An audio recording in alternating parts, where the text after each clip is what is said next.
Ayan, hello po.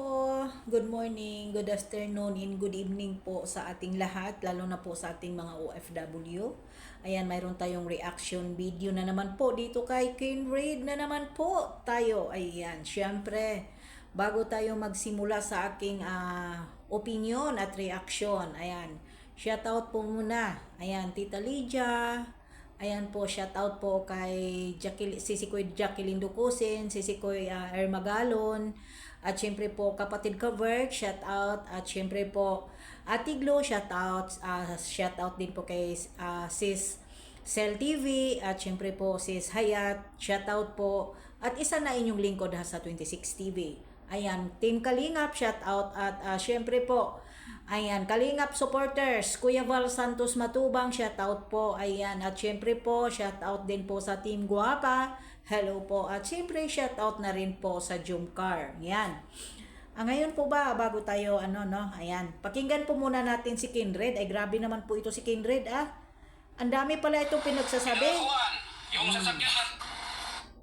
Ang dami po palang alam ninyo po, ito si Kinraid, ang dami po palang ngayon lang ako na ang dami palang sinasabi po ito si Kinraid, sa totoo lang kay Sir Leo D. At sa pamilya po ni, pamilya po ng Bataliro. No? Ay, ngayon lang ako kasi may nagsisend nga po sa akin, sabi ko, hala, hindi ko kung nakapag man ako, nagbanggit man ako sa kanya kanina or ngayon, mayroon na naman po, grabe po. About nga dito sa about nga po dito sa port owner, no? Ito sa sa port owner na ito. Ano nga po ba ang mayroon sa sasakyan na ito na Fortuner? Ano nga po ba talaga? At may may sinama na naman po siya dito. Oh. Talagang mababas po talaga dito ang pamilya Bataliro. O pakinggan natin. Pinangakuan. Yung sasakyan na kay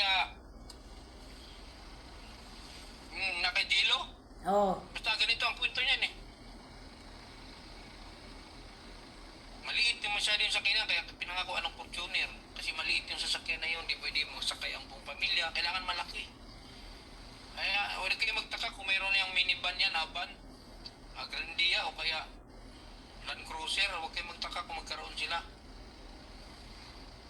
Kasi nga, mapera si boss. Si Leo D. Bata pa. Oh. Bata pa daw.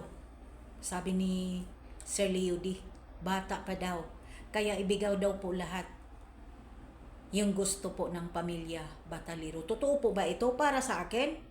Para sa akin parang ka lang po talaga, Kinraid. Ano po ba talaga ang pinaglalaban mo dito, Kinraid? Sa totoo lang. Nagtataka lang po ako talaga, sobra. Ha? Napapahamak na po dito yung Kalingap, bit-bit mo. Kalingap, hindi po ba? Ang ginagawa po ni Kuya Bal ay pagtulong, hindi po paninira. Minahal ni Kuya Bal at ni Kalingap Rab si Bibibiansi. Kaya nagkakaganito po na dahil po natitrigger na po sila sa mga issue at sa mga supporters. Ano nga po ba talaga? At ano po ba ang dahilan? Sa totoo lang po, Kinraid, hindi naman po talaga tayo magtaka kung mayroon pong magbibigay sa kanila, pero wag naman sana po na parang ibibinta po nila, ibibinta si Viviancy kay Sir Leo D. Iyon po kasi yung punto mo di ba? Wag naman pong ganon. Hindi about pera po dito, kumbaga, kasi tanggapin po natin talaga na gusto na po sanang gusto ng magpahinga, ayaw na magpa-vlog. Ayaw ng love team, sinabi na po yan ni Bibiancy.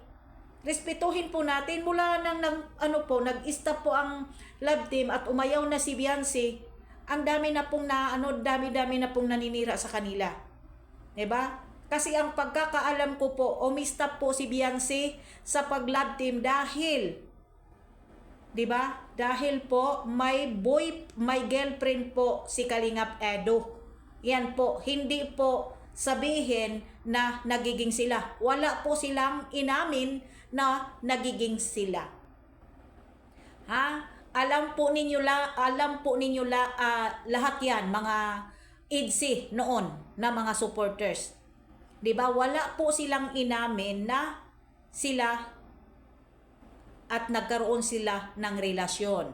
Kasi ang pagkakaalam at sa pagkaintindi ko po, umayaw si Beyonce dahil mayroon ngang problema something sa kanilang dalawa na parang nahuli ni Beyonce na yun na nga, ayaw kong manggaling sa akin. At ayaw po ni Bibi Beyonce na lukuhin ang mga supporters at ang mga sponsor. Nagpakatotoo lang po siya. Ayaw niya ng love team. At wala pong inamin si Kalingap Edo at Beyonce na nagiging sila. Kaya wag ka naman po sanang mag-fake news na sinasabi mo na kung maglandian man sila ay walang problema dahil mag-GF at mag-girlfriend sila. No, walang ganon. Dahil si Beyonce po ay ginamit lang ang pagkakaintindi ko po. 'Di ba? At mayroon din naman po tayong pruweba diyan. Dahil nanggaling na po yan mismo sa bibig ni Beyonce na ayaw na niya pong magpalabtin talaga. At ayaw na po niyang manggamit ng mga tao at yung mga supporters. Magpakatotoo na. At yung tinutukoy po na ano pa ba ang tinutukoy mo dito? Ano po, Kindred, yan ay hindi ko alam. Yung sasakyang nakay Jilo. Basta ganito ang kwento niyan eh. Maliit yung masyado yung sakyanan kaya pinangako anong Fortuner. Kasi maliit yung sasakyan na yun. Yun na nga. Pinagbibintangan na po ninyo yung Fortuner na yan, yung Fortuner na yan, kung ano-ano na po ang mga fake news man yan. Fake news man po yan. Diba? Bakit kung ano-ano na lang ang binabato, wala naman po talagang masama kung may magbibigay.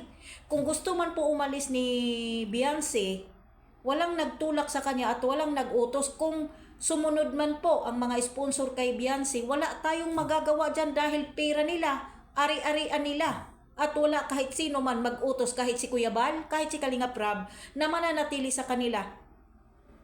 Sarili nila yan, kayamanan. Kahit ubusin pa nila yan sa pamilya Batalero, wala tayong pakialam dyan.